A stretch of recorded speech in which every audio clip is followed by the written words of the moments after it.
Ever get that eerie feeling like time is slipping through your fingers faster than it used to? Or maybe those days that just seem to drag on forever. Exactly. What if I told you that this everyday roller coaster, our perception of time, is just like a tiny ripple on the surface of this vast cosmic ocean? It's true. For centuries, brilliant minds, physicists, cosmologists, philosophers, they've been diving deep into what time really is. And what they've found is, well, it's wilder and more wonderful than you can probably imagine. Welcome to this deep dive from Cosmic Origins Revealed. Yeah, welcome. We explore the universe and our place within it. And that's our mission today, isn't it? To journey beyond the simple tick-tock of a clock. Right. We want to explore the fundamental role time plays. From the tiniest particles all the way up to the vastness of space. And even how it shapes our lives, right here, right now. Absolutely. Now look, time is something we all grapple with. It doesn't matter if you're, a rocket scientist or just trying to get to your next meeting on time. We all feel it. That sense of time flying when you're having fun. Or dragging when you're waiting for, I don't know, the kettle to boil. So don't worry if particle physics isn't really your jam. No, definitely not. We're going to use everyday examples, things you can relate to navigate these sometimes pretty mind-bending ideas. Yeah, hopefully unlock some surprising insights along the way. Okay, so let's get started. Where do you even begin to unravel something as fundamental yet so slippery as time? Well, it's fascinating because physicists, they absolutely rely on measuring time with incredible precision, right? Yeah, like atomic clocks and stuff. Super accurate. Exactly. But the concept of time itself, it often feels like a slightly awkward fit within their big theories. How so? Well, the ultimate goal in physics is often about finding reproducible results, outcomes that are the same regardless of when you do the experiment. Right, the classic lab idea. Run the experiment today, run it next year, you should get the same answer. Sort of timeless laws governing everything. Precisely. Timeless laws. But here's where it gets really interesting. Our actual personal experience of time is anything but timeless. Yeah, tell me about it. We age, things break. They don't magically unbreak themselves. You can't, unfry an egg, can you? You absolutely cannot. That's the crux of it. So how did science start to bridge this gap between the ideal of, let's say, timeless physics and the very real arrow of time we all experience? Good question. Where did that shift happen? Well, a major shift happened around the 1800s. It was with the rise of what we call the historical sciences. Historical sciences, like history. Sort of. Fields like geology, biology, astronomy.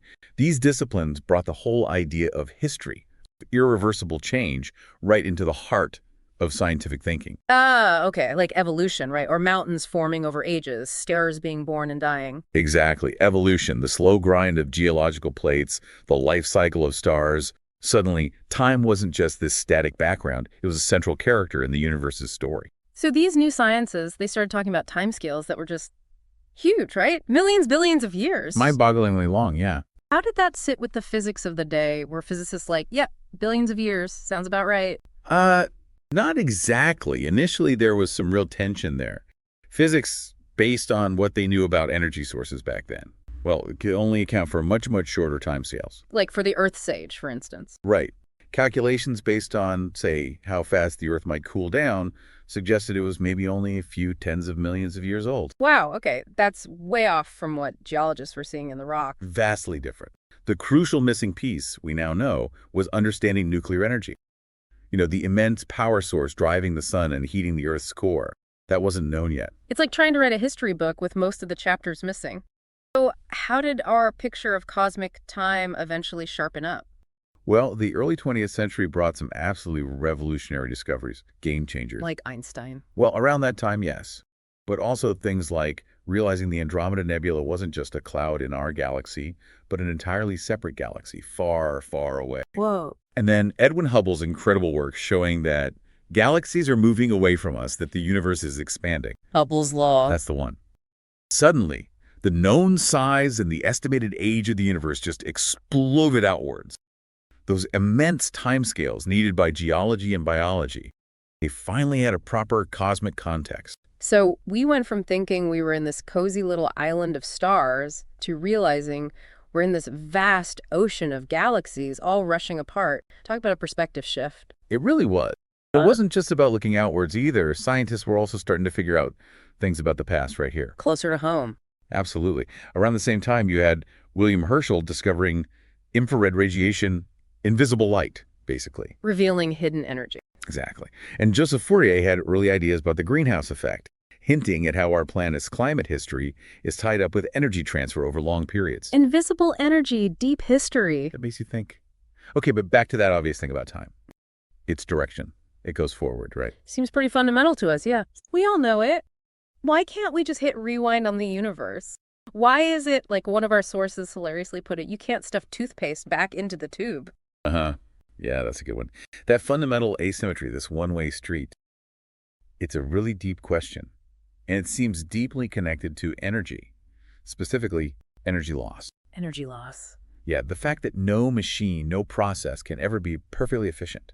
Every time energy changes form, say, electrical to light or chemical to heat, some of it inevitably gets lost or spread out. Usually as heat, it becomes less useful, less ordered. Okay, so things naturally run down in a sense. That's one way to put it. This inherent irreversibility has very real consequences. We're seeing that now, understanding our impact on the planet's energy balance, for example. Okay, so the arrow of time, the direction, seems tied to things becoming less orderly, maybe, less concentrated. That's getting close to the core idea, yes. So how does this idea of time's flow or its direction play out in the different big areas of physics? Can we sort of zoom in on time through those different lenses?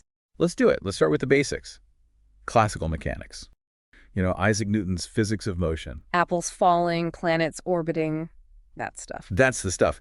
In that framework, time is essentially treated as, well, just a mathematical variable. It's this steady, uniform flow, completely independent of everything else happening. Like a cosmic clock ticking away perfectly in the background. Pretty much. Think of it as the stage where all the predictable movements of objects play out according to these precise laws.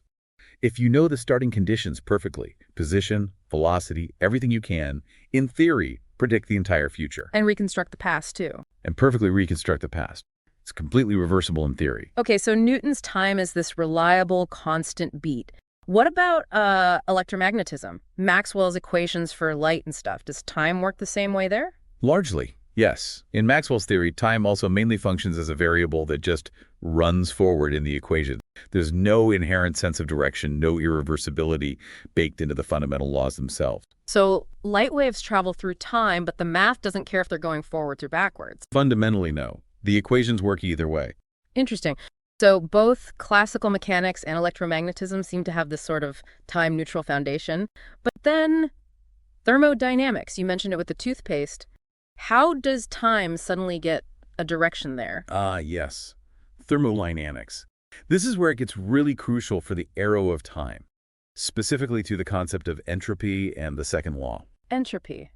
That always sounds complicated, isn't it? Just disorder? It's often described that way as disorder, but maybe a more helpful way to think about it is the number of possible microscopic ways things can be arranged while still looking the same on a large scale. Okay. Number of ways things can be arranged. Let's try an example, like the beer foam one from our source. How does that work? Perfect example. Think about the foam. The gas molecules are trapped in bubbles, right? Relatively ordered, confined. There are fewer ways for those molecules to be arranged and still be foam. Okay, got it. Less options.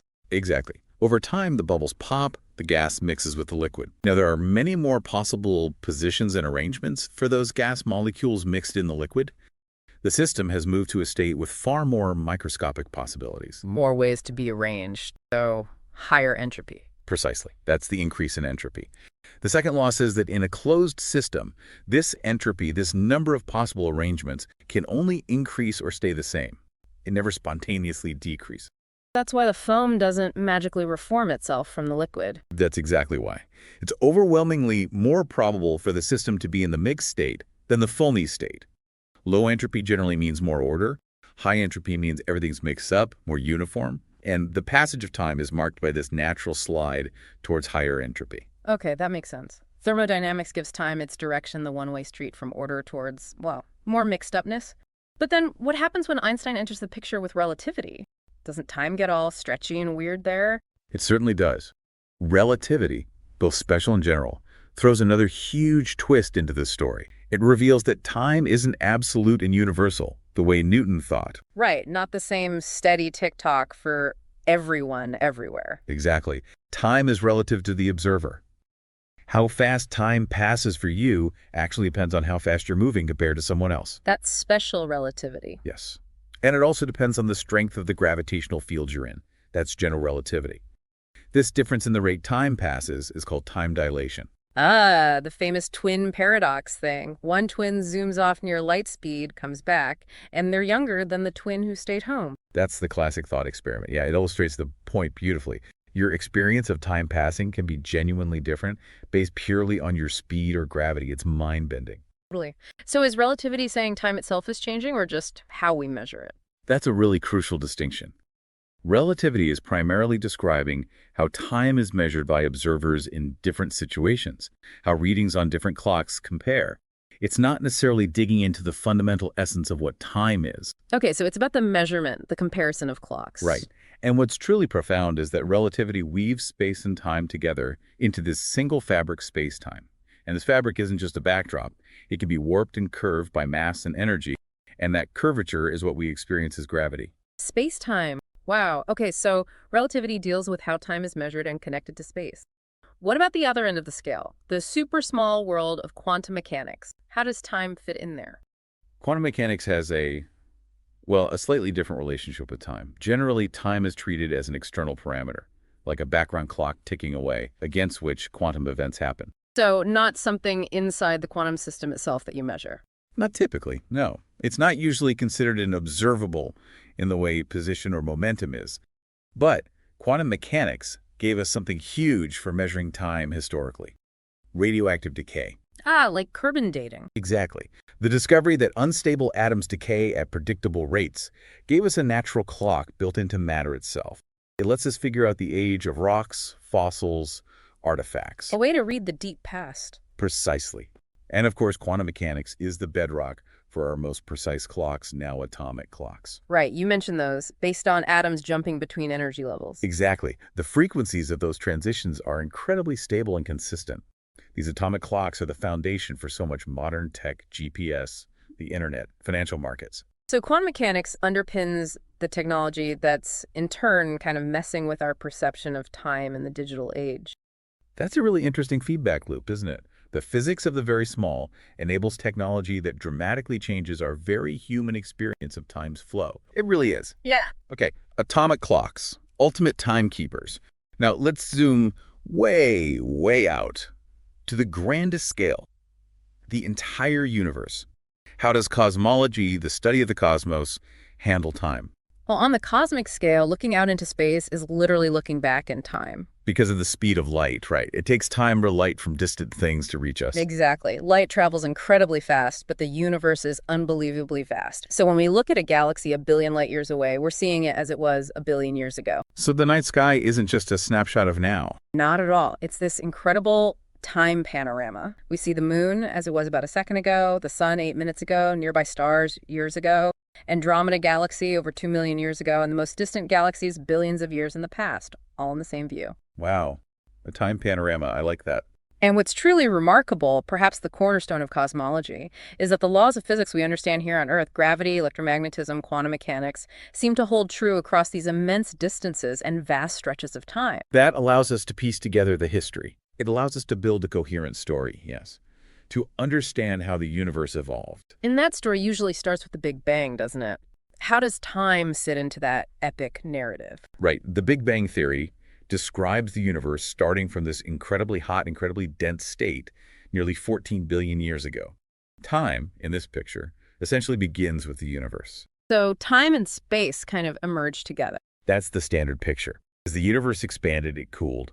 And as it cooled, complexity emerged. Fundamental forces separated, particles formed, then atoms, and eventually gravity pulled matter together to form the first stars and galaxies. And there's a link between temperature and time in that story. A very strong link.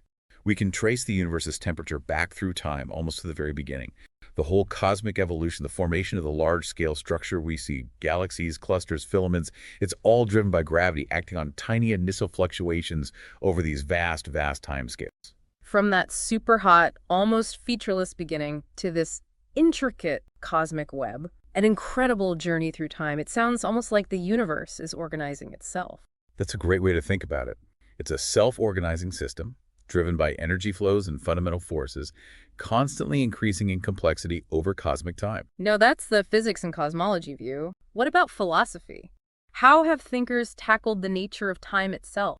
It feels different from space somehow. Philosophers have definitely wrestled with that. There's often been this distinction made. Space feels more quantitative, measurable distances, Yeah, dimensions. length, width, height. Right. Whereas time often feels more qualitative, tied to our inner experience of change, memory, anticipation, that feeling of the present moment constantly becoming the past. But didn't you say relativity kind of mixes space and time together as space-time? Doesn't that challenge the philosophical distinction? It absolutely does. Incorporating time as a fourth dimension in space-time, mathematically interwoven with the three spatial dimensions, that was revolutionary. It suggests they aren't fundamentally separate categories. And you can kind of rotate between space and time if you change your velocity. In a mathematical sense, yes. A change in velocity mixes space and time coordinates differently for different observers. It shows this deep, non-intuitive connection. It's a prime example of how scientific discovery can really push philosophical thinking into new territory. So, if time is a dimension, does that mean the past and future are just out there, like places you could theoretically visit? Yeah. That leads to those weird ideas like presentism and eternalism, right? Exactly. Those are some of the big philosophical viewpoints that grapple with the reality of time. Presentism is the view that feels most intuitive to us. Only the present moment is real. The past is gone, just memories and records. The future hasn't happened yet. It's just potential. Okay, that sounds like common sense. What's eternalism then? Eternalism is the idea, often associated with the block universe, that all moments in time, past, present, and future, are equally real. Time is laid out like space. Our feeling of a flowing now is just our consciousness moving through this already existing block. Whoa. Okay, that's much harder to get your head around. The future already exists. In that view, yes. And then there's a sort of middle ground, the growing block universe, which says the past and present are real, fixed, and the block grows as the present moment moves forward. But the future is genuinely open, not yet determined. So past is real, present is real, and becoming past, future is potential. That's the gist of it. It tries to reconcile our intuition about an open future with the reality of the past. These different views raise fundamental questions. Is the future already written, or are we actively creating it moment by moment? Physics doesn't give a definitive answer, though the time-symmetric nature of many physical laws sometimes leans physicists towards thinking about eternalism. It's wild stuff. Our gut feeling is definitely presentism, though. Why do we treat past and future so differently in our minds? Well, a lot of that likely comes down to the arrow of time we talked about, entropy. Processes run one way, and critically, information access. We have memories and records of the past, but not the future. That asymmetry in information shapes our entire experience. Okay, let's bring this back down to earth, back to us. One source had that great line, time is what clocks measure. Simple, but profound. How do we square that with our own feeling of time speeding up or slowing down? That's a really key insight. Fundamentally, operationally, time is what clocks measure. And clocks, as we said, rely on consistent, repeatable processes. Like the Earth spinning originally, or pendulums. Exactly. Early clocks used Earth's rotation, pendulums, springs. Now we use the incredibly regular oscillations of atoms. The laws of physics provide the link, allowing us to relate these repeatable physical processes to the underlying concept of time, giving us a consistent way to measure it. But our feeling of time, that's different. Completely different. Our subjective perception is this complex interplay of biology, psychology, attention, emotion. It's not a precision instrument like an atomic clock. And you mentioned modern life, technology. Seems like it's warping that subjective feeling even more. Oh, absolutely. The sheer pace of technological change, the constant connectivity, the flood of information, it really does compress our subjective experience. We try to pack more and more in, leading to that almost universal feeling of being rushed, of having no time. Like our internal clocks are running on biological time, maybe tied to day-night cycles. Right. Rhythms that evolved over millennia. While the world around us is running at the speed of silicon chips and fiber optics. It's a fascinating clash, isn't it, between our ancient biology and our hypermodern technological environment. It really is. No, something else one source highlighted was really thought-provoking. How technology lets us make the past and future feel almost immediate, like we can access history instantly or simulate future scenarios. That's a very unique aspect of our current time, yes. Even though physics tells us there's no absolute now across the universe, no true simultaneity. Precisely. Through the internet, vast archives of the past are just clicks away. We build complex models projecting future climate or economies. It gives us this powerful, perhaps illusory sense of command over time, blurring the lines in our minds between what was, what is, and what might be. And our actions are blurring those lines too, right? Like digging up ancient carbon, burning it rapidly.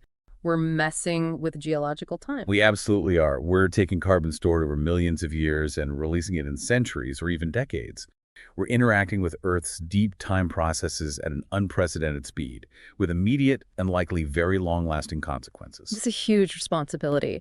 And speaking of consequences over time, that idea of the butterfly effect came up. How does that fit in? Tiny changes having big effects later.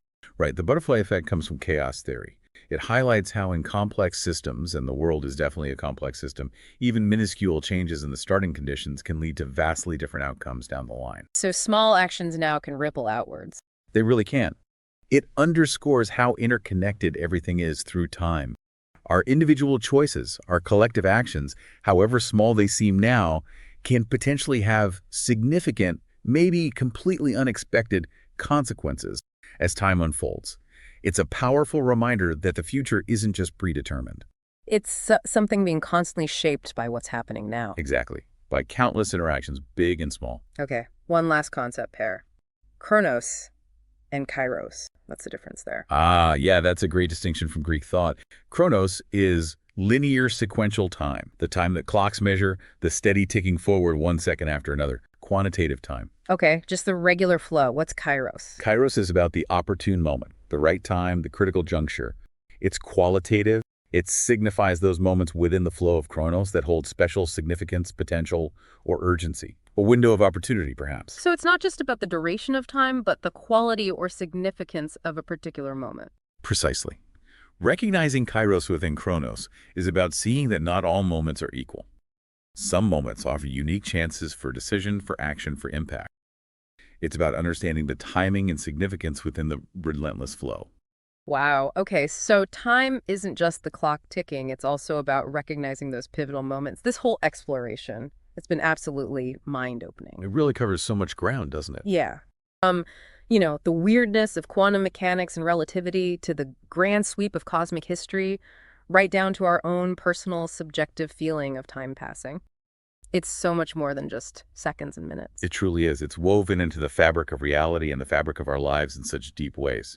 So considering all this incredible cosmic dance of creation, evolution, the universe unfolding over billions of years, and our own, fleeting existence within it all, it really makes you pause. It certainly does. It leads to that ultimate question, doesn't it? Yeah. With this deeper understanding of time's vastness, its complexities, and our tiny, precious place within it, how should we choose to spend our own moments? What becomes important? A truly profound question to reflect on. Absolutely. And if this deep dive into the mysteries of time has got you thinking, if it's sparked your curiosity, then definitely be sure to subscribe to Cosmic Origins Revealed right here on YouTube. Yeah, please do. We do more incredible journeys like this through space, time, the fundamental laws, all the big questions. We really try to get into everything from how galaxies are born to the nature of reality itself, always trying to bring you closer to understanding this amazing cosmos we're part of. So join the Cosmic Origins Revealed community.